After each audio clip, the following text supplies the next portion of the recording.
Bom sábado. Bom sábado. Muito obrigado pela presença de todos. Mais uma vez, já agradeci na abertura, mas mais uma vez quero agradecer a presença de vocês. Nós estendemos os convites aí, os convidados queridos aí, todos estão chegando. Falta muitos a chegar ainda, mas nós já temos aqui Helena, Davi, Maico, irmão José, a família, Benile, e eu disse e volto a dizer, a nossa vigília vai ser para a honra e glória do nosso Deus. Amém. Amém. Glória a Deus. O que nós fizemos aqui, tudo que foi falado, cantado, é para engrandecer o nome do nosso Deus. Amém. Amém. Amém. Nós escolhemos um nome para a nossa vigília, reavivamento. O que significa, irmãos, reavivamento? Uma coisa que está morta. Infelizmente, irmãos, é a situação das nossas igrejas hoje. Nossas igrejas, a maioria delas, estão mortas espirituais. É difícil nós encararmos isso, mas é uma realidade. Cada um com o seu conceito, cada um com o seu parecer, mas o bom mesmo, que é a interferência do Espírito Santo na nossa vida, muitas vezes nós deixamos de lado para fazermos a nossa própria vontade e não a vontade de Deus em nossa vida. Hoje nós vamos falar um pouquinho sobre um assunto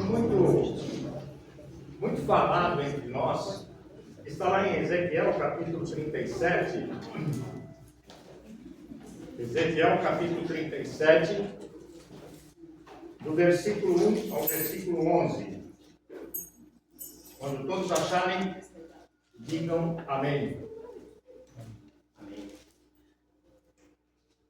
Amém? Amém. Vamos orar. Senhor nosso Deus, grandioso Pai, mais uma vez estamos na Tua presença com a Tua palavra aberta. E não fale este homem pecador, Senhor, mas tudo que foi falado venha nos aos céus. Amém. Esteja com todos nós. Nós te pedimos e te agradecemos em nome de Jesus. Amém. O porquê, irmãos, das nossas igrejas estar, muitas delas, mortas espiritualmente. Existem algumas causas dos quais levam nós, como os cristãos, a ficarmos frios, a ficarmos praticamente sem vida espiritualmente. Deus, Ele tem autonomia e poder suficiente para reavivar qualquer um e qualquer coisa a qualquer momento.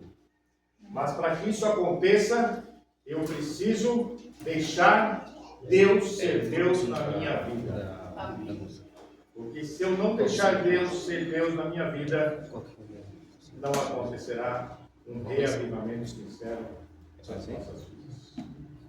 E aqui nós vemos alguns pontos interessantes que levam à frieza espiritual, à mornidão espiritual. Primeiro, desinteresse em ler a Bíblia, desinteresse em ler a palavra de Deus, ausência de momentos de oração individuais e nos cultos coletivos, ausência de comunhão com os irmãos, envolvimento inconstante, contendas e etc. Abandono das responsabilidades na igreja, falta de desejo de testemunhar de Jesus para os outros. Diminuição do desejo de servir a obra de Deus. Desejo de contaminar outros com palavras negativas que produzem desânimo e geram conflitos. Tendência de olharmos para os líderes pastores da igreja com maus olhos ou sempre de forma negativa. Mente cauterizada, que é a situação onde queremos adaptar a palavra de Deus aos nossos gostos pessoais e até mesmo aos nossos erros. Isso é triste, mas é verdade. Viver em pecado, achando que tudo está bem. Com o passar do tempo, falta o desejo de comparecer na igreja. São causas, irmãos, que esfriam a vida de um cristão. Infelizmente, muitas vezes nós nos encontramos num desses itens que aqui foi apontado. Se isso existe na nossa vida, nós temos que deixar Deus ser Deus na nossa vida, para que esse ponto que está na minha vida seja retirado com o poder do Espírito Santo. Nós vemos que nós precisamos atentar para a frieza espiritual, pois ela tem sido a causa de muitos não avançarem na caminhada com Cristo. Olha que interessante. A frieza espiritual é um dos inimigos mais perigosos da igreja, pois ela se instala dentro dos corações de crentes que estão dentro da igreja. Nesse aspecto, a frieza é um inimigo que está dentro de nós. O que nós precisamos fazer para tirar esse inimigo que existe dentro de nós? Acender as brasas das palavras de Deus em nossos corações, para que a gente não se torne frio. Em outras palavras, mantermos as chamas com Deus acesas, através da sua palavra, através da sua oração, através do nosso ir de pregar o Evangelho. Lá em Ezequiel, no capítulo 37, onde vocês estão com a Bíblia aberta, nos ensina preciosas lições acerca do reavivamento. Em primeiro lugar, Ezequiel nos mostra que o reavivamento só começa quando sentimos o quê? A presença de Deus na nossa vida. Quando Deus for Deus realmente na minha vida, eu vou começar a sentir o reavivamento que Ele faz na minha vida. No verso 1, diz o quê? Veio sobre mim a mão do Senhor, e Ele me levou no Espírito do Senhor, e me pôs no meio de um vale, que estava cheio de quê? Cheio de ossos. Observe nesse versículo, irmãos, que a presença do Senhor vem sobre o profeta, e ele passa a ter uma visão reveladora dos problemas espirituais do seu povo. Deus esteve com o profeta mostrando a visão reveladora dos problemas espirituais do seu povo. Aprendemos que não há reavivamento sem um real mover de Deus em nosso interior. Se Deus não estiver conosco, irmãos, não haverá reavivamento na nossa vida. Temos que pôr em mente isso.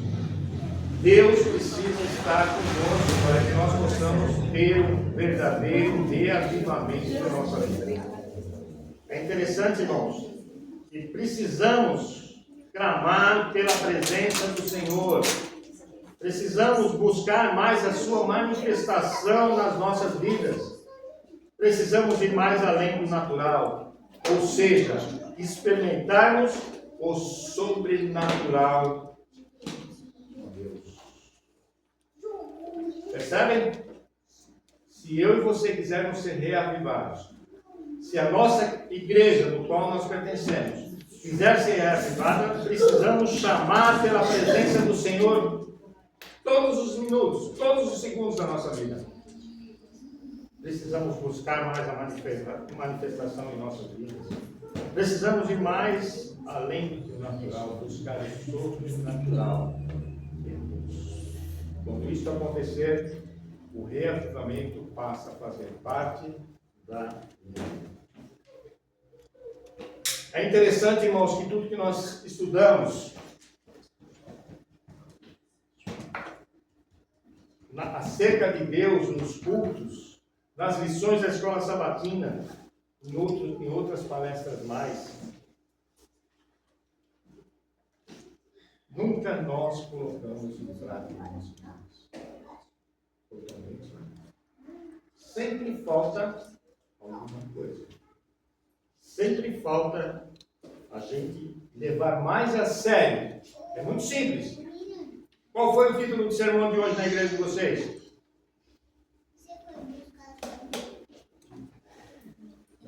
Qual foi o título do sermão de hoje na igreja de vocês? Desculpa, irmão, mas vocês não lembram. Vocês estão pensando. Eu não sei porque eu aprendi. Você pagou. Percebe? Então, pode falar o título? Pode. Na verdade... Fala só o título, por favor. Mas a pregadora... Neemias capítulo 1, é isso? Ela pregou, né, sobre a questão de Neemias, sobre o avanço da asa e encorajou a igreja, né, a fazer a sua parte. Percebe, irmãos? Percebe? Vocês estiveram na igreja de Terra Preta, irmão esteve na igreja de Bion, o Mike foi na igreja de Celegeira. Nós estivemos aqui. Qual foi o título do sermão da pregadora? Muitas pessoas não sabem. Por que não sabem? Porque entra por aqui e sai por aqui. E da escola sabatina, qual foi? Percebe? Está entendendo, irmãos? Isso é o que? Frieza espiritual.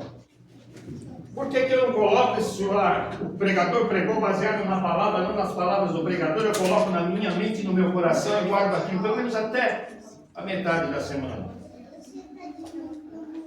Porque eu estou frio espiritualmente. Ou seja, não estou levando em consideração como devia levar em consideração a palavra de nosso Deus.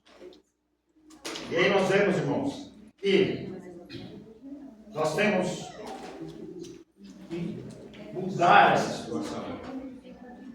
Fazendo o quê? Pregando o Evangelho, dando mais atenção nas orientações da palavra de Deus, levando a mensagem para quem está aí fora, carente. Não é de alimento material, não. É de alimento espiritual. As pessoas estão aí fora, carentes disso, e nós estamos com a palavra de Deus na mão. Espírito de profecia na mão, mas não nos atentamos como deveríamos atentar, e muitas vezes nem colocamos em prática na nossa vida. Isso chama-se frieza espiritual. Nós temos que ter mais experiências, irmãos, com o sobrenatural, com Deus, com o mover do Espírito Santo na nossa vida dentro de nós. Nós temos que clamar mais a Deus, nós temos que clamar mais a presença do Espírito Santo.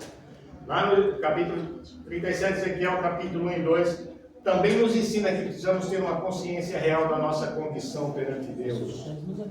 Qual é a minha condição perante Deus? Qual é a sua condição perante Deus? O que Deus quis mostrar ao profeta? O que Deus quis mostrar? Deus quis mostrar ao profeta para que ele tivesse uma consciência da gravidade daquela situação. Deus deseja que o profeta conheça que os problemas espirituais de seu povo eram sérios, irmãos. Os nossos problemas espirituais são sérios. Não é brincadeira. Mas infelizmente, nós muitas vezes brincamos com Deus. E aí Deus mostra para o profeta que os problemas do povo dele naquela época eram um problema sério. Os problemas nossos hoje é um problema sério, dos quais cabe a nós, como verdadeiros cristãos, mudar essa situação. Mas para mudar a situação, preciso primeiro mudar a minha vida, corrigir os meus erros, os meus pecados, para depois pregar o Evangelho às pessoas. Na nossa vida, o reavivamento começa quando somos conscientizados dos nossos pecados, dos nossos erros, da gravidade da nossa decadência espiritual e ascética. Quando eu e você começamos a reconhecer a gravidade dos nossos erros, dos nossos pecados, da nossa decadência espiritual, aí o reavivamento começa a aparecer. Sem reconhecermos, irmãos, que precisamos do Senhor e que necessitamos de mudança, não há reavivamento. Então, o primeiro passo é reconhecer o meu erro, o meu pecado, para que depois possa acontecer o reavivamento na minha e na sua vida. Sem isso, não acontecerá. Sabe, precisamos entender que algumas áreas de nossas vidas precisam serem transformadas. Certa ocasião, pregando numa igreja, sobre o reavivamento, ao sair, o irmão perguntou: a pregação da noite foi ótima, foi muito boa. Falava justamente isso que eu estou falando para vocês. E aí, a pergunta que eu fiz para ele: foi boa, irmão? Em que área da sua vida alguma coisa precisa mudar? Irmão abaixou a cabeça e me respondeu: sabe o que eu não respeito? Sabe o que eu não respeito? E assim somos nós, irmãos. Nós também precisamos pensar sobre isso. Esse também, irmãos, é um problema de muitos. Pois ouvem a pregação, escutam os estudos, mas ainda não entenderam que a palavra de Deus, sem efeito, quando deixamos que ela comece o quê? A nos transformar. Quantas transformações eu já vi na minha vida? E vocês também. E pessoas que estavam jogadas aí nas sarjetas, caídas no mundo do pecado, e hoje estão dentro das nossas igrejas. Fria ou quente, eu não sei, mas estão dentro das nossas igrejas. Sabe, o profeta, em certos momentos, lá no capítulo 33, no versículo 31 a 33, ele foi advertido por Deus a respeito desse problema. Pois os israelitas ouviram os ensinos do profeta como canções e poesias bonitas, mas não as colocavam em prática. É triste isso. Hoje nós vemos tantas pregações maravilhosas, pessoas inspiradas por Deus que pregam, falam a verdade, mostram o caminho que eu e você temos que seguir. Mas entra por uma ofensa que nós não colocamos em prática. Isso é uma frieza espiritual. E avivamento começa com a prática, mudança e transformação de comportamentos que não são aprovados por Deus. Portanto, se você tem alguma coisa na sua vida que Deus não aprova, não busque reavivamento, porque você não vai ter o reavivamento. Infelizmente. Em outras palavras, precisamos corrigir o eu, o meu pecado, se quisermos ter um reavivamento.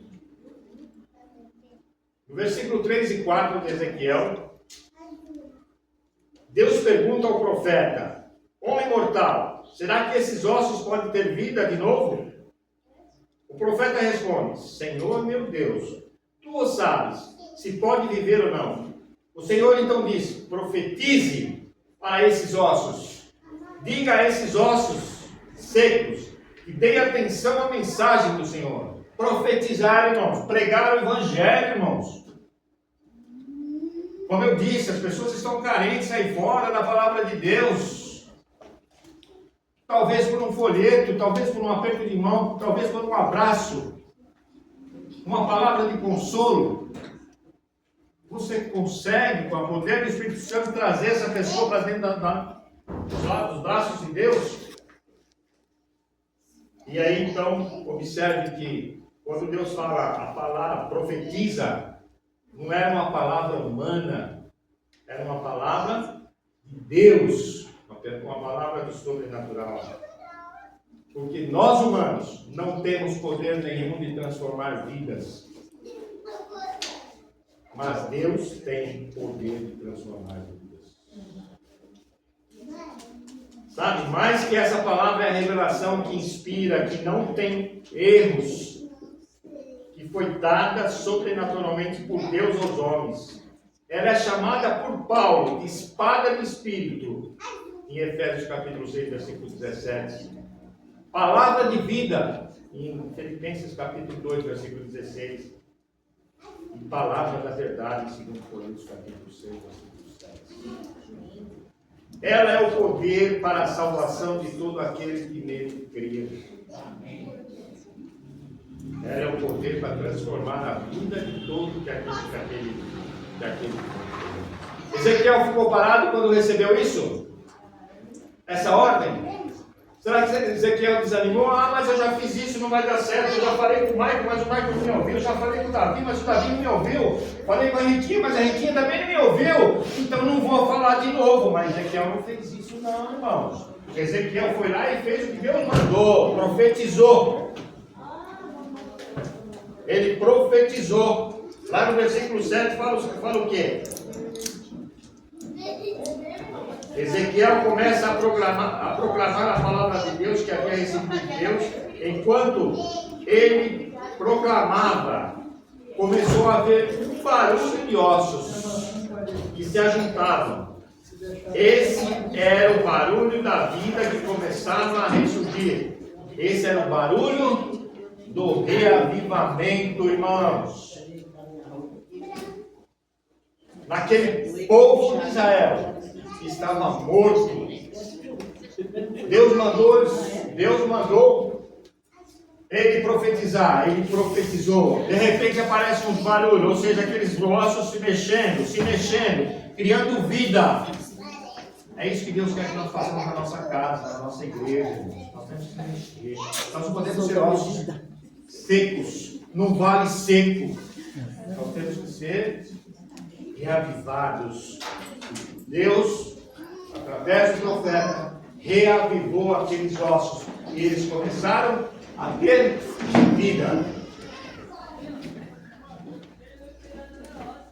Interessante que a palavra de Deus tem poder de nos reavivar. A palavra de Deus tem poder de transformar a sua vida.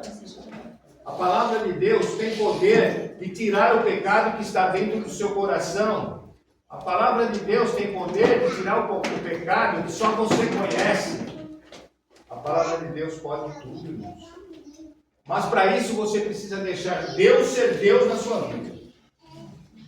Você precisa deixar Deus fazer a vontade dele na sua vida. E não você fazer a sua vontade.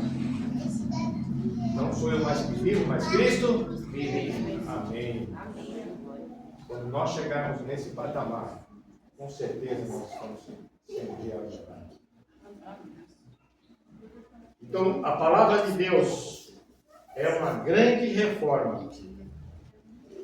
Deus, Ele reavivou, reformou muitos, nós temos muitos exemplos de reavivamento. O movimento de Moraves iniciou-se em 1727, começaram a buscar as coisas, começaram a estudar a palavra de Deus. De repente, um derramamento do Espírito Santo. Como é que eu e você queremos receber o Espírito Santo mortos espiritualmente? Fala para mim. Como é que nós queremos receber o Espírito Santo se nós estamos mortos? Podemos receber o Espírito Santo mortos? Podemos, Kaique? Não podemos. Nós chegamos na igreja, irmãos. Parece que nós estamos carregando 500 quilos nas costas. Bom dia, irmão. Bom dia. Oxi. O pregador começa a falar aqui, as pessoas começam a dormir. Aqui não é hotel, irmãos. Aqui é a casa de Deus. Aqui precisa ter reverência. E uma das reverências é prestar atenção no que o pregador fala.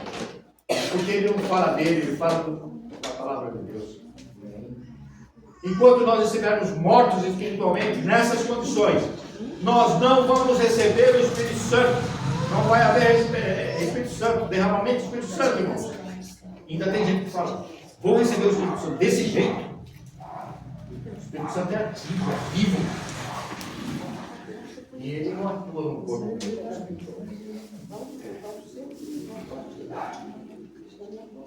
Na Inglaterra, John Wesley foi um instrumento de Deus para mudar a história da igreja. Você tem medo de falar a verdade? Esse cidadão aqui não teve medo.